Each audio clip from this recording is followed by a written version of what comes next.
Morning મિત્રો. કેએલપી social science પ્રકરણ number 15 આર્થિક વિકાસ પાર્ટ 3.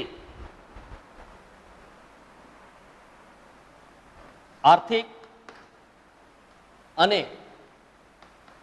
બિન આર્થિક પ્રવૃત્તિઓ વિશે આપણે આજે સમજવાનું છે. અર્થશાસ્ત્રની અંદર આપણે આગળ કહ્યું હતું તે પ્રમાણે કે ભાઈ અર્થ એટલે નાણાં વગરની કોઈ પણ પ્રવૃત્તિ ને સ્વીકાર કરવામાં આવતો નથી. તો આપણે અર્થતંત્રના માળખાને સમજવા માટે આપણે આર્થિક પ્રવૃત્તિ કોને કહેવાય અને બિન આર્થિક પ્રવૃત્તિ કોને કહેવાય એની સ્પષ્ટતા કેળવવી રહી છે. તો મિત્રો આપણે સૌ પહેલા આર્થિક પ્રવૃત્તિ કોને કહીશું એના વિશે વિગતે વાત કરીએ. તો પહેલો આપણો મુદ્દો જે છે એને લઈશું આર્થિક પ્રવૃત્તિ. હવે જો એની સંકલ્પના વ્યાખ્યા સમજવા પ્રયત્ન કરજો. આવક મેળવવા ના કે ખર્ચ કરવાના, આવક મેળવવા કે ખર્ચ કરવાના હેતુથી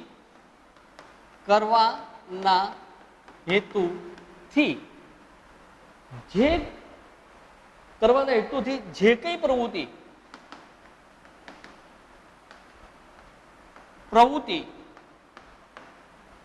શારીરિક કે માનસિક કરવામાં આવે છે તેને ખાસ સમજવા પ્રયત્ન કરજો. આવક મેળવવાના કે ખર્ચ કરવાના હેતુથી કરવામાં આવતી પ્રવૃત્તિને બે વસ્તુ એ મહત્વની છે. એક તો આવક મેળવવું, બીજી વસ્તુ છે કે સાથે ખર્ચ કરવો. અને આમે જો માણસ જે છે ને એ પોતે કંઈ ઉદ્યમ કરે છે, પ્રવૃત્તિ કરે છે, તો એ આવક માટે કરે છે અને એટલા માટે કરે છે કે એને ખર્ચ કરવું પડે છે જીવન જીવવા માટે. કેટલાક ઉદાહરણ લઈએ. ઉદાહરણ તરીકે શિક્ષક. તમે તો કે શિક્ષક જે પ્રવૃત્તિ કરે છે એ પ્રવૃત્તિના બદલાની અંદર એને વેતન મળે છે, નાણું મળે છે. અનેક ઉદાહરણો આપી શકીએ. શિક્ષક, ડોક્ટર, એન્જિનિયર, ખેડૂત, ખેતમજૂર વગેરે વગેરે. ટોટલી જેટલા લોકો પ્રવૃત્તિ કરે છે તે કામદારો જે છે એમની જે પ્રવૃત્તિ જે છે એ શારીરિક, જ્યારે શિક્ષક, ડોક્ટર, ઇજનેર એમની જે પ્રવૃત્તિ જે છે એની અંદર શરીરની બળની જગ્યાએ એ કળનો ઉપયોગ કરે છે, એ મસ્તિષ્ક પાવરનો ઉપયોગ કરે છે. તો આમ આ જે આવક મેળવવાના હેતુથી જે કંઈ પ્રવૃત્તિ કરવામાં આવે છે તેને આજે જગતનો કોઈ પણ વ્યક્તિ છે ને તમે તો પ્રવૃત્તિ એટલા માટે કરે છે કે એના બદલામાં એને કંઈક પ્રાપ્ત થાય. શિક્ષક મહેનત કરે છે તો બદલામાં એને વેતન કે નાણું મળે છે. તો આને આપણે આર્થિક પ્રવૃત્તિ કહીશું. હવે નંબર 2 આપણે બંને સાથે લેવાનું છે. બીજા નંબરની અંદર કહ્યું છે બિન આર્થિક પ્રવૃત્તિ.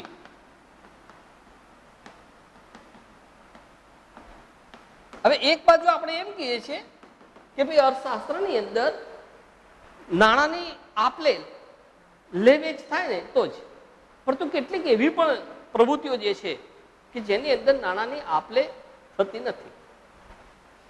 સેવા કરે છે, પ્રવૃત્તિ કરે છે, પરંતુ એમાંથી એને કંઈ પ્રાપ્ત થતું નથી. એટલે આપણે વ્યાખ્યાની દ્રષ્ટિએ જોવા જઈએ તો જે પ્રવૃત્તિનો હેતુ સમજવા પ્રયત્ન કરજો.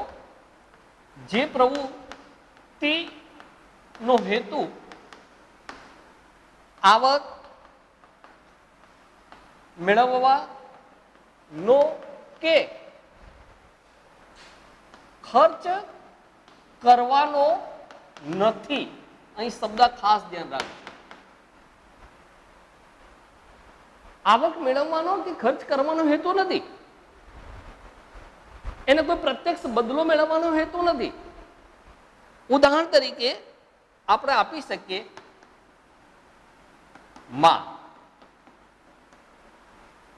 માતા.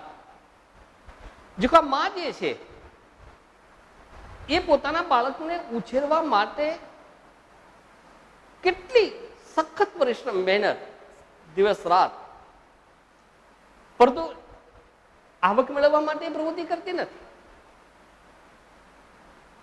એને આવકનો બદલો મેળવવા એ પ્રવૃત્તિ કરતી નથી. એટલે એને આપણે બિન આર્થિક પ્રવૃત્તિની અંદર સમાવેશ કરીશું. ઉપરના ઉદાહરણને થોડા રિપીટ કરી શકીએ. માનો કે આપણે આગળ કહ્યું કે બી શિક્ષક, તો આ જે શિક્ષક જે છે એ શાળામાં જ્યારે લેક્ચર લે છે, વિદ્યાર્થીનીઓને ભણાવે છે અને એને આર્થિક બદલો એટલે કે વેતન કે નાણું મળે છે, તો એને આપણે આર્થિક પ્રવૃત્તિ કરી. પરંતુ એ જ શિક્ષક જે છે તે એ કદાચ જે ઝૂંપડપટ્ટીમાં રહેતા બાળકો ને પોતાના વધારાનો સમય એ ફાળવીને ત્યાં શિક્ષણ આપવા જાય છે અને એના બદલાની અંદર એ 1 રૂપિયો પણ લેતો નથી, તો એને બિન આર્થિક પ્રવૃત્તિ કહેવાય. અરે એમ પણ કહી શકીએ ને કે જે શિક્ષક જે છે પોતાના ઘરે પોતાના બાળકોને એ શિક્ષણ આપે છે, તો બિન આર્થિક પ્રવૃત્તિ કહેવાય. એ રીતે અનેક રીતે કહી શકાય. ડોક્ટર છે, માનો કે આ ડોક્ટર જે છે, કેટલાક ડોક્ટરો તમે જોતા હશો મહિનામાં કે એક અઠવાડિયાની અંદર એક દિવસ એવો ફાળવતા હોય છે કે એ લોકો પોતાની ફી લેતા નથી અને એવા ગરીબ જે દર્દીઓ હોય છે એને એ લોકો સેવા કરે છે, તો આને બિન આર્થિક પ્રવૃત્તિ કહી શકીએ. તો આમાં બિન આર્થિક પ્રવૃત્તિનો મતલબ એ જ છે કે એમને પ્રત્યક્ષ બદલાનો કોઈ અપેક્ષા હોતી નથી. તો કદાચ અહીંયા સ્પષ્ટ થઈ ગયો છે આર્થિક પ્રવૃત્તિ કોને કહેવાય અને બિન આર્થિક પ્રવૃત્તિ કોને કહેવાય. આમાં ડીપમાં જઈએ તો ઘણા બધા ઉદાહરણો આપી શકીએ, પરંતુ એ આપી શકતા નથી. છતાં એક ઉદાહરણ આપી દે. માનો કે નર્સ દવાખાનામાં પોતાના ક્લિનિકમાં જાય છે અને દર્દીઓની સેવા કરે છે, તો આ એ આર્થિક પ્રવૃત્તિ છે. પરંતુ ઘરે જઈને પોતાના પતિની કે સાસુ સસરાની સેવા કરે છે, તો એ બિન આર્થિક પ્રવૃત્તિ છે. કેમ કે એમાંથી એને નાણું બનતું નથી, એનું કર્તવ્ય છે. તો આ રીતે મિત્રો આપણે આર્થિક અને બિન આર્થિક પ્રવૃત્તિનો વાત કરી. કોઈ મૂંઝવણ હોય તો ચોક્કસ મને કોલ કરીને કહી શકશો. હવે એના પછીનો જે આપણો મુદ્દો જે છે નંબર 2, એને ભારતીય અર્થકારણનું માળખું. ભારતીય અર્થકારણનું માળખું. દેખો મેં આગળ કહ્યું હતું કે ભારતીય અર્થકારણનું માળખું તમારે સમજવું હોય ને તો આર્થિક અને બિન આર્થિક પ્રવૃત્તિ સમજવી રહી જ, તો આપણે એની સમજ કેળવી. હવે એને આપણે વિગતે વાત કરીશું. તો તમે જુઓ અહીંયા ભારતીય અર્થકારણના માળખાને સમજવા માટે એને 3 વિભાગોની અંદર વહેંચવામાં આવ્યું છે. તો આપણે એક પછી એક વિભાગની વિગતે આપણે ચર્ચા કરીશું. તો આર્થિક પ્રવૃત્તિ માટે તમે દેખો કંઈ ને કંઈક કોઈને બધાને કંઈક ને કંઈક વ્યવસાય, જેને આપણે સામાન્ય શબ્દોની અંદર ધંધો કહીએ છીએ, રોજગારી કહીએ છીએ, કરવો જ પડે. પોતાના જીવનના ગુજારા માટે એને કંઈક ને કંઈક પ્રવૃત્તિ કરવી પડશે, કંઈક ને કંઈક રોજગારીમાં જોડાવવું પડશે જ. તો એને આપણે એ 3 વિભાગની અંદર વહેંચણી કરવામાં આવી છે. તો પહેલો આપણે આપીશું એના વિભાગોમાં 3 વિભાગ. નંબર 1 ની અંદર આપણે લઈશું પ્રાથમિક ક્ષેત્ર.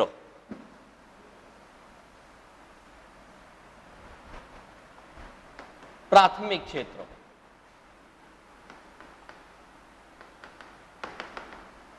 દેખો આ મહત્વનું છે. આપણા ભારતીય અર્થકારણની અંદર મહત્વની કોઈ મુદ્દો હોય ને તો એ જે છે, જેને આપણે ઉદાહરણ આપીએ એટલે કદાચ તરત જ આપણે ખ્યાલ આવી જશે. ઉદાહરણ તરીકે ખેતી, પશુપાલન, એ સાથે કાચો માલ. હવે આ જે કાચો માલ જે છે એ ખેત ઉત્પાદનનો હોય કે પેલો જે મજૂર જે છે એ ખાણમાંથી એક કોલસાનો નિકાલ કરતો હોય કે કદાચ સોનાનો નિકાલ કરતો હોય, ત્યાં માત્ર એ લેબર કામ કરે છે, મજૂરી કરે છે, અને એના બદલાની અંદર એને માત્ર દૈનિક ભથ્થું, દૈનિક રોજગારી જ મળે છે, એનાથી વિશેષ એને કંઈ મળતું નથી. એની સાથે આપણે એ પણ કહી શકીએ જંગલ પેદાશો. હવે તમે તો કહો આપણા દેશની અંદર કેટલા કરોડો લોકો જે છે જેને એસટી, એમનું જીવનનો ગુજારો જે છે ને એ જંગલ આધારિત છે. એટલે જંગલોની અંદર જે પેદાશ થાય છે એ પેદાશની એ લોકો વેચાણ કરીને એનો બદલો કંઈક મેળવે છે. તો આ જંગલ પેદાશો એને પણ આપણે પ્રાથમિક ક્ષેત્રની અંદર લઈશું, ખેતીને પ્રાથમિક ક્ષેત્રમાં લઈશું. ખેતી હોય એટલે પશુપાલન આવે છે. એ સાથે બીજા પણ ઉદાહરણ આપી શકીએ, મરઘા, બતકા ઉછેર. મરઘા બતકા ઉછેર આજે તમે જોતા હશો, આપણે બનાસકાંઠાની અંદર જ કદાચ તમે વડગામ તાલુકાની અંદર જાઓ તો કેટલાક મિત્રો જે છે ને એ પોતાના ખેતરની અંદર આવા મરઘા ફાર્મ બનાવે છે અને એમાંથી પણ પોતે ઉત્પાદન કરતા હોય છે. તો એ રીતે આપણે અનેક ઉદાહરણો આપી શકીએ. તો અહીંયા પ્રાથમિક ક્ષેત્રનું વાતનો ખ્યાલ આવી ગયો હશે. હવે નંબર 2, માધ્યમિક ક્ષેત્ર, મધ્યમ, વચ્ચેની કડી. જો એમાં આપણે લઈશું ટાંકણીથી માંડીને મહાકાય, વિશાળ યંત્રો નું ઉત્પાદન, ટાંકણીથી માંડીને મહાકાય વિશાળ યંત્રોનું ઉત્પાદન, એને આપણે માધ્યમિક ક્ષેત્રની અંદર સમાવેશ કરીશું. તો મિત્રો અહીંયા ટૂંકમાં દેખો, મોટા ભાગે એ નાના કે પછી પાયાના, પછી લઘુ ઉદ્યોગો હોય કે ભારે ઉદ્યોગો હોય, આ દરેકનો સમાવેશ આપણે માધ્યમિક ક્ષેત્રની અંદર કરીશું. તમે જો પ્રથમ જે ક્ષેત્ર છે પ્રાથમિક ક્ષેત્ર, એનું માત્ર કામ શું છે? જેમ કહ્યું કે ભાઈ પેલા ખનિજનું ખોદકામ કરીને એ લોકો માત્ર બહાર કાઢે છે, આ એમનું કામ છે, પ્રાથમિક ક્ષેત્રનું કામ છે. પડતું ખનિજ, ઉદાહરણ તરીકે તમે દેખો કોલસો કાં તો પછી પેટ્રોલિયમ પેદાશો. તો આ પેટ્રોલિયમ પેદાશો જે છે ને એ તમે જો સીધી જ આપણે ઉપભોગ કરી શકતા નથી, પરંતુ એના પછી જે પ્રોસેસ થાય છે યંત્રોની અંદર, મિલ ફેક્ટરી, કારખાનાની અંદર કે વ્હીકલની અંદર વપરાશ માટે જે પ્રોસેસ માંથી પસાર થવું પડે છે એ માધ્યમિક ક્ષેત્રની અંદર આવી શકે. અને એની અંદર તમે દેખો વિશાળ મૂડીની પણ જરૂર પડે, વિશાળ શ્રમની પણ જરૂર પડે અને વિશાળ કાર્યક્ષેત્રની પણ જરૂર પડે. તો આ રીતે માધ્યમિક જે ક્ષેત્ર જે છે તે એક મહત્વનો ઉત્પાદનની કડી કરતો ઉદ્યોગ છે. નંબર 3, જેનું નામ આપીશું આપણે સેવા ક્ષેત્ર.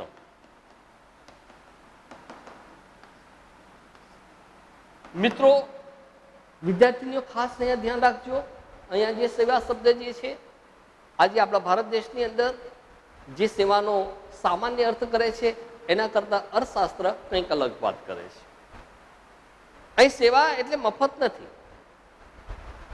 આપણે તો કેટલાક લોકો હોય છે ને પોતાના ઘરની અંદર વધેલું, ખાધા પછીનું, જમ્યા પછીનું વધારેલું એઠવાડ જે છે ને, અને એને કદાચ કોઈ ગરીબ આવે ને અને એને આપી દે ને તો કે અમે એની સેવા કર. ઉત્તરાયણના દિવસે પેલા ગાયને એક ઘાસનો પોળો નાખી દે ને તો કે અમે મોટું પુણ્ય કર. કોઈના મદદરૂપ બને ને તો કે અમે સેવા કરી.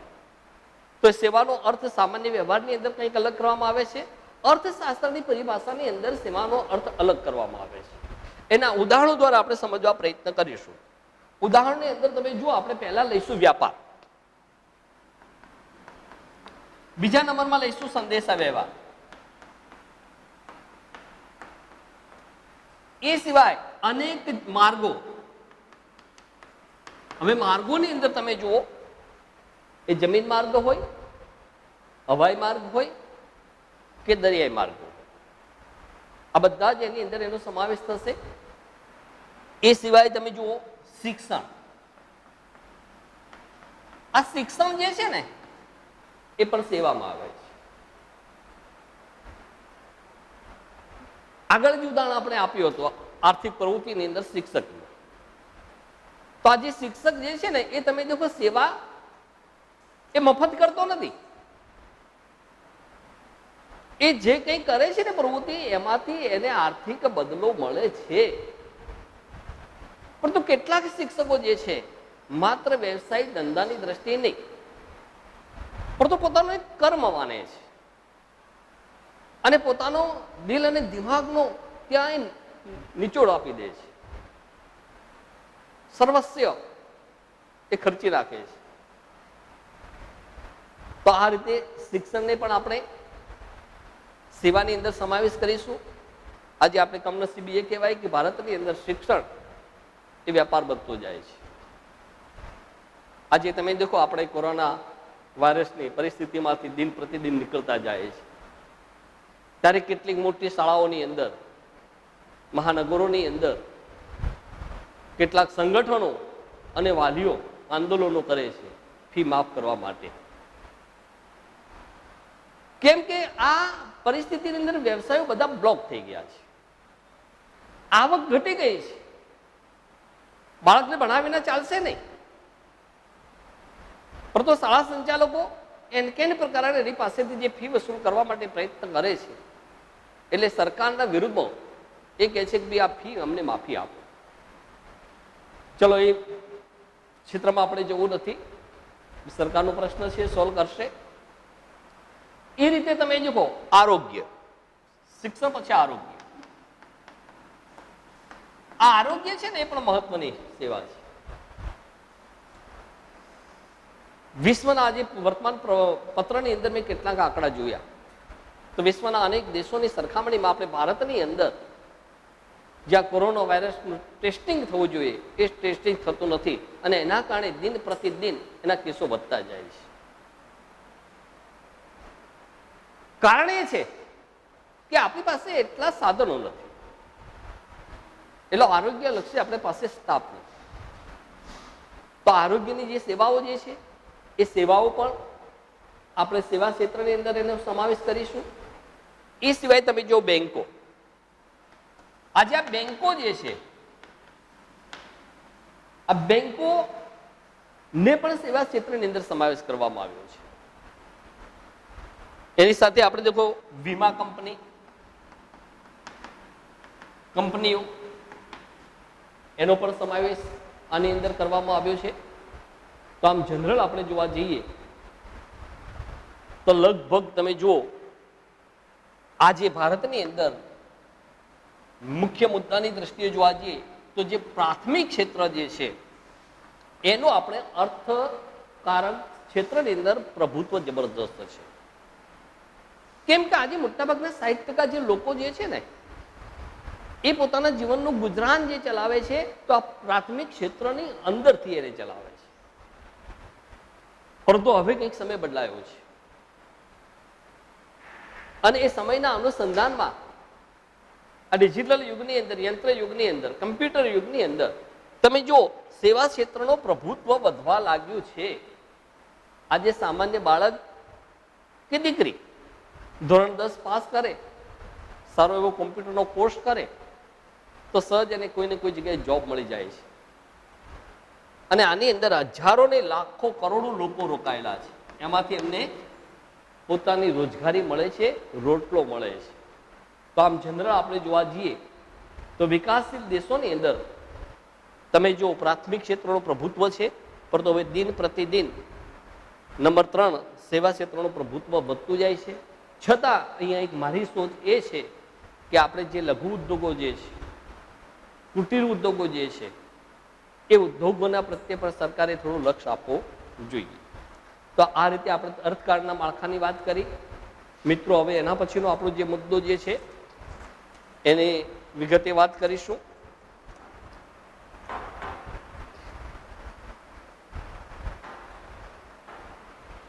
નામ છે ઉત્પાદનના સાધનો.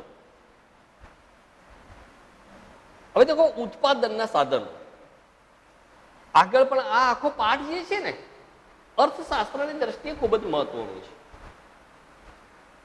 અને જો એને સમજી દેવામાં આવે તો કોઈ પણ વ્યક્તિ જે છે પોતાના જીવનની અંદર કદીએ એને કોઈની સામે હાથ માંડવો પડે નહીં.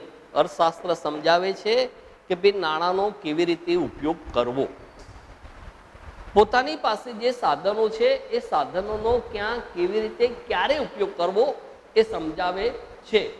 તો અહીંયા આપણે ઉત્પાદનના જે સાધનો જે છે એની હવે વાત કરીશું. ઉત્પાદનના સાધન.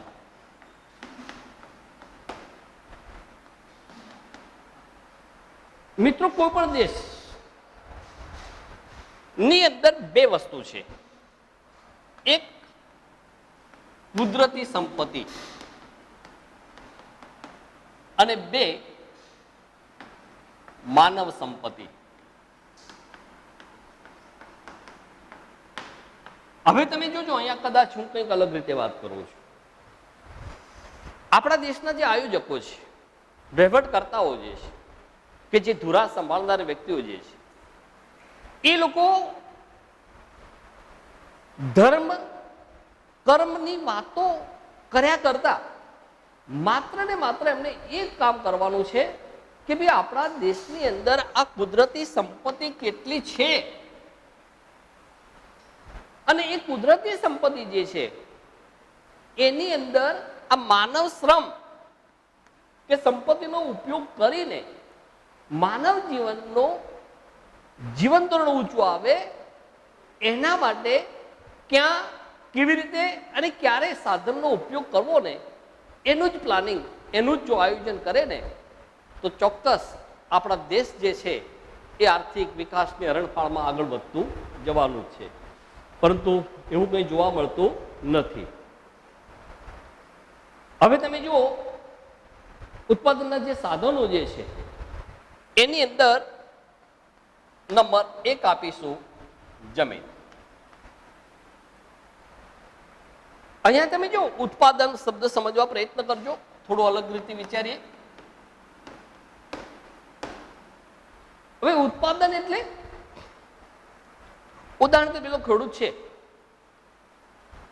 આ ખેડૂત તમે દેખો ચોમાસાની રાહ પેલા ચાતકને નજરે જોતો હોય છે,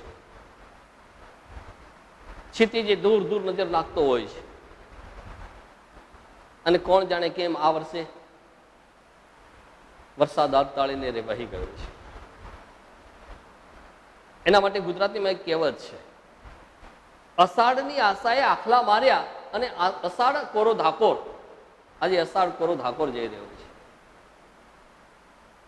હવે એ ઉત્પાદન કરવા માટે એની પાસે દેખો હળ છે, ટ્રેક્ટર છે, દાંતરડું છે, બળ છે, પોતાની શારીરિક શક્તિ, માનસિક અને મની પાવર બધાનો ઉપયોગ કરે છે. પહેલાના સમયની અંદર ઉપયોગ. આજે તમે તો ઉત્પાદનના સાધનની અંદર કંઈક આધુનિક યંત્રોનો ઉપયોગ થયો છે. ટ્રેક્ટર આવી ગયું, થ્રેશર આવી ગયું, રાસાયણિક ખાતરો આવી ગયા, જંતુનાશક દવાઓ આવી ગયા અને એના કારણે શું છે, ઉત્પાદનની અંદર વધારો થવા લાગ્યો છે. તો આ ઉત્પાદનના સાધનોની અંદર આપણે નંબર 1 જે લઈશું એ જે છે જમીન. તો મિત્રો, પહેલો પ્રશ્ન એ થાય છે કે જમીન કોને કહેવાય? જમીન કહેવી કોને? તો તમે જો અર્થશાસ્ત્રની પરિભાષામાં કુદરતે સર્જન કરેલી સમજવા પ્રયત્ન કરજો. કુદરતે સર્જન કરેલી તમામ સંપત્તિ, તમામ સંપત્તિને આપણે જેને ભૂમિ કહીએ છીએ ને એ નહીં. અહીંયા શું વસ્તુ મહત્વની છે કે ભાઈ આ જમીન છે પરંતુ ઉત્પાદનની અંદર એ ઉત્પાદન કરે છે. જો ઉત્પાદન કરતી હોય ને, ઉત્પાદન આપતી હોય ને તો જે જમીન કહેવાય. આપણે તમે જો ભારતના કેટલી વિશાળ મહામરુસ્થળ રાજસ્થાનનું જે રણ છે, વિશાળ જમીન પડી છે. પરંતુ એને આપણે જમીન કહીશું નહીં. કેમ કે એમાંથી આપણે ઉત્પાદન કરી શકતા નથી. એ કુદરતી સંપત્તિ છે, પરંતુ એ સંપત્તિ માનવના જીવન ધોરણની અંદર ઉપયોગી બનતી નથી. તો એ રીતે આપણે એનો સમાવેશ કરીશું. અને આ જે કુદરતી સંપત્તિ જે છે એ તમે જુઓ, આપણે વિના મૂલ્યે મળેલી છે. એનું કોઈ મૂલ્ય તમે ચૂકવ્યું છે? આ કુદરતની એક બક્ષિસ છે, ભેટ છે. હું તો ચોક્કસપણે માનું છું કે કુદરતે જે આપેલી બક્ષિસ કે ભેટ હોય ને, એને આપણે કાળજીપૂર્વક એનું જતન કરવું જોઈએ, એનું સંરક્ષણ કરવું જોઈએ, એની સંભાળ લેવી જોઈએ. પરંતુ આજે કેટલાક લોકો જે છે કુદરતી સંપત્તિ જે છે એનું નિકંદન કાઢવા માટે તત્પર હોય છે. અને એટલે તમે દેખો, વાતાવરણની અંદર કંઈક ચેન્જ આવી ગયો છે, ઋતુની અંદર કંઈક પરિવર્તન આવ્યું છે. આજે ચોમાસું તમે જુઓ, આજે ચોમાસું ભરપૂર હોવું જોઈએ, એની જગ્યાએ આપણે તો પ્રકૃતિને હસ્તક્ષેપ માણસ જે કરે છે ત્યારે મુશ્કેલી ઊભી થાય છે. હવે એની અંદર કશાનો સમાવેશ, તો ઉદાહરણ તરીકે આપણે જોઈએ કે ભાઈ જંગલો, તળાવો, નદીઓ, સરોવરો અને ભૂગર્ભમાં રહેલી તમામ ખનિજ સંપત્તિ,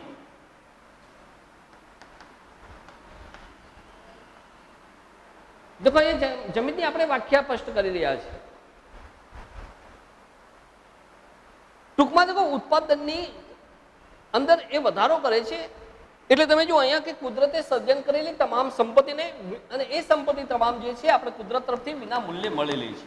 એમાં આપણે देखो જંગલો લઈ, તળાવોની વાત કરી, નદીઓની વાત કરી, સરોવરની વાત કરી,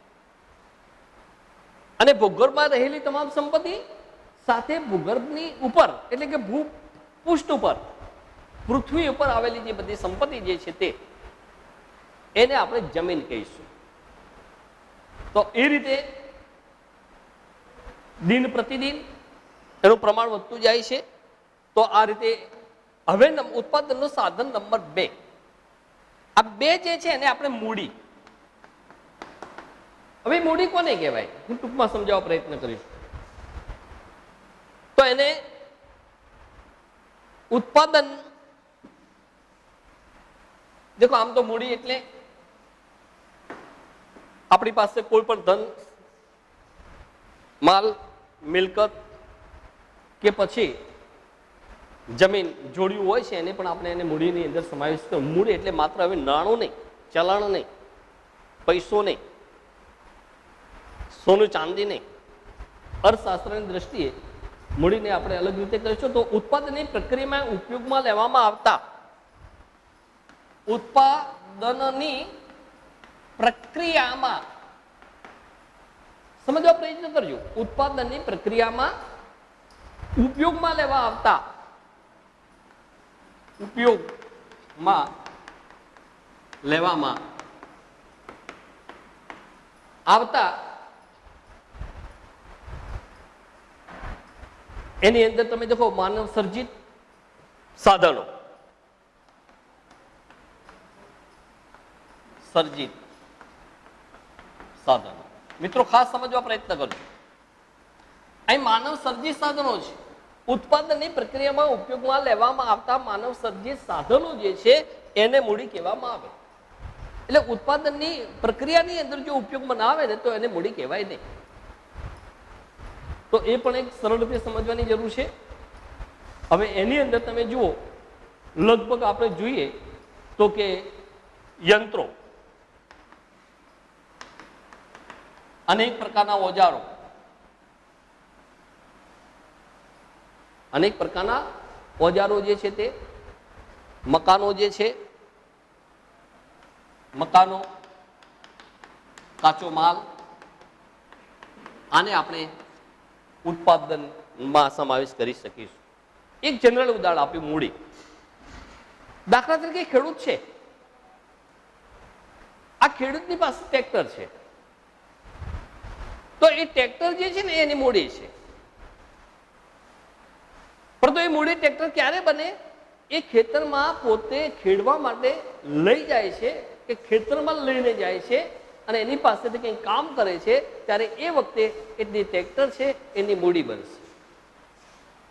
પરંતુ એ જ ટ્રેક્ટર જો પોતાના કુટુંબીજનોને બેસાડીને બાલારામ કે અન્ય આ પ્રકૃતિ ધામોની અંદર એ પિકનિક માટે જશે તો એ વખતે આ ટ્રેક્ટર જે છે એની મૂડી છે નહીં. હવે નંબર 3, શ્રમ. ઉત્પાદનના સાધન નંબર 3, શ્રમ.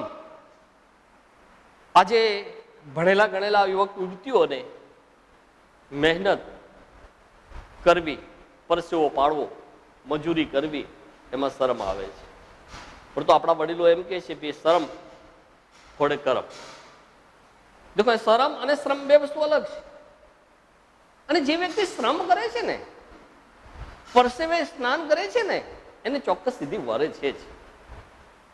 તો આ શ્રમને આપણે ઇકોનોમિક્સની દ્રષ્ટિએ વિચારીએ તો એની અંદર એમ કહીએ કે આર્થિક બદલાની અપેક્ષાથી, સમજવા પ્રયત્ન કરજો, આર્થિક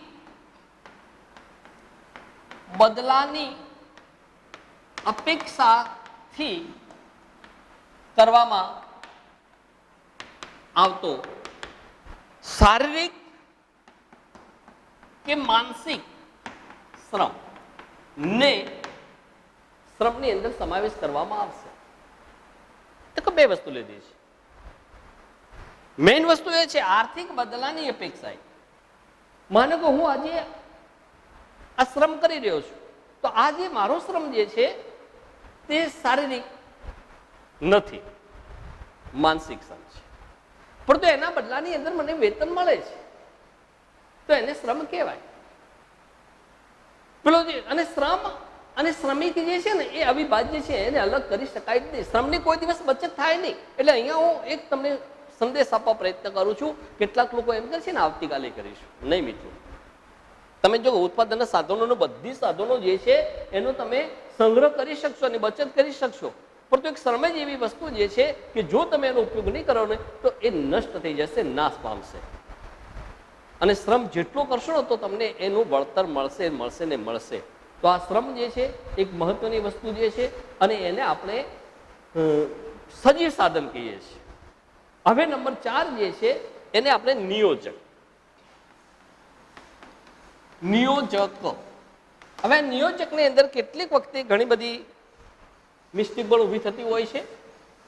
બે શબ્દો પણ ત્યાં આપી શકીએ. નિયોજન. તો આ નિયોજન એ ઉત્પાદનની પ્રક્રિયામાં એ પણ સમજવા પ્રયત્ન કરજો. જે ઉત્પાદનની જે પ્રક્રિયા જે છે આ ઉત્પાદનની જે પ્રક્રિયા જે છે એમાં જે ઉત્પાદનના ઉપરના જે 3 સાધનો જે છે, 3 સાધનોની અંદર જમીન, મૂડી અને શ્રમ એનું સંયોજન કરે છે. અને એ પ્લાનિંગ બધા આયોજનબદ્ધ એ ઉત્પાદન કરવા માટે પોતાનો મસ્તિષ્ક પાવરનો ઉપયોગ કરે છે. એટલે આમ આ નિયોજક જે છે એને કદાચ આપણે એમ કહી શકીએ કે પેલા કબડ્ડીની ટીમ હોય કે પછી ક્રિકેટ ટીમ હોય અને એની અંદર ખાસ કરી જેનો કેપ્ટન જે છે એ કેપ્ટનનું સ્થાન છે. આ માલિક પણ છે અને મેનેજર પણ છે. એટલે જેટલો નિયોજક કે નિયોજન કરનાર વ્યક્તિ સક્ષમ હશે એટલું મિલ ફેક્ટરી, કારખાનું કે કોઈ પણ સંસ્થા જે છે એ ચોક્કસ આગળ હરણફાળ કરી શકશે, એનું ઉત્પાદન સારું થઈ શકશે. ધન્યવાદ મિત્રો. આપણે આજે ઇકોનોમિક્સનો પાર્ટ 3 વિભાગ અહીંયા પૂરો કરીએ છીએ. અહીંયા જો અર્થશાસ્ત્રની દ્રષ્ટિએ થોડું મૂલ્યાંકન કરશો, અધ્યયન કરજો, વાંચન કરજો અને ન સમજાય તો પ્લીઝ મને કોલ કરજો. હું ચોક્કસ તમને સપોર્ટ કરીશ ગમે ત્યારે. ધન્યવાદ. જય હિન્દ.